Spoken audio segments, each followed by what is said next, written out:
Baiklah, hari ini kita akan membahas mengenai bagaimana cara pengolahan pangan yang baik ya.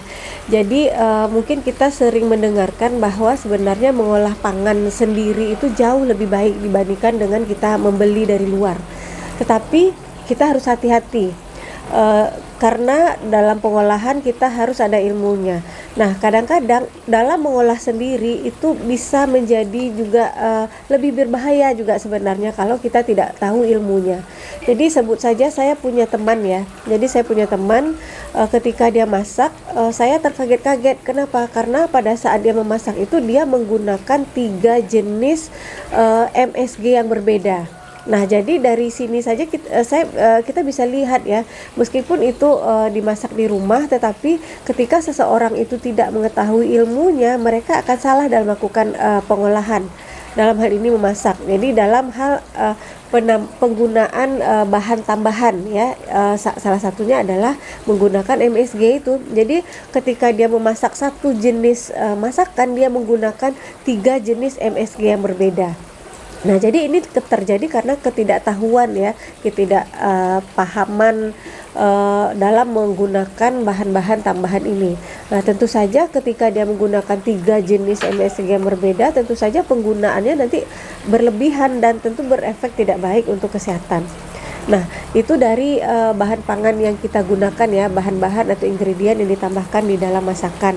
Belum lagi misalnya ketika mungkin juga sudah dibahas di podcast-podcast Danlau sebelumnya tentang penggunaan minyak ya.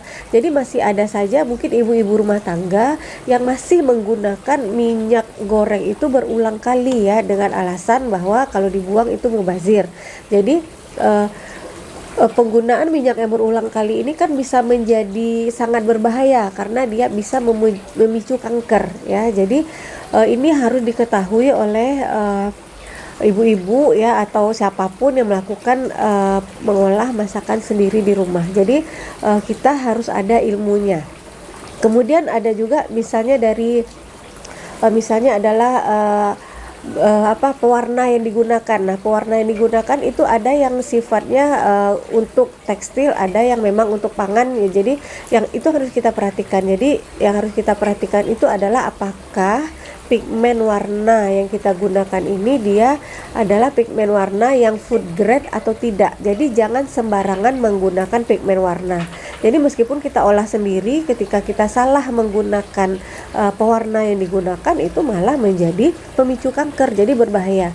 Jadi alangkah baiknya ketika kita menggunakan pewarna untuk makanan, sebaiknya kita menggunakan pewarna yang kalau tidak food grade, sebaiknya kita menggunakan yang alami saja. Jadi yang alami yang ada di pekarangan kita. Misalnya kita mau butuh warna hijau, kita gunakan daun suji atau daun pandan ya, dalam membuat onde-onde misalnya. Atau kita mau warna-warna yang lainnya, misalnya warna ungu kita bisa dapatkan dari umbi ungu, atau warna biru kita bisa dapatkan dari bunga telang ya. Jadi itu harus kita hindari ya, penggunaan bahan-bahan tambahan yang berbahaya ya. Jadi yang pertama, tidak boleh berlebihan menggunakan penyedap. Yang kedua, kita harus menggunakan pigmen warna itu yang food grade, atau yang paling bagus itu adalah alami. Kemudian penggunaan minyak yang tidak boleh sering-sering. Jadi penggunaan minyak itu hanya 1 kali saja. Nah, ini adalah 3 kesalahan yang sering kita jumpai pada pengolahan makanan di rumah tangga. Jadi mungkin itu saja yang bisa kita bahas mengenai hari ini. Assalamualaikum warahmatullahi wabarakatuh. Video kami kali ini, terima kasih sudah menonton. Jangan lupa untuk like, komen, dan subscribe untuk mengikuti perkembangan terbaru dari channel ini. Sampai jumpa di video selanjutnya.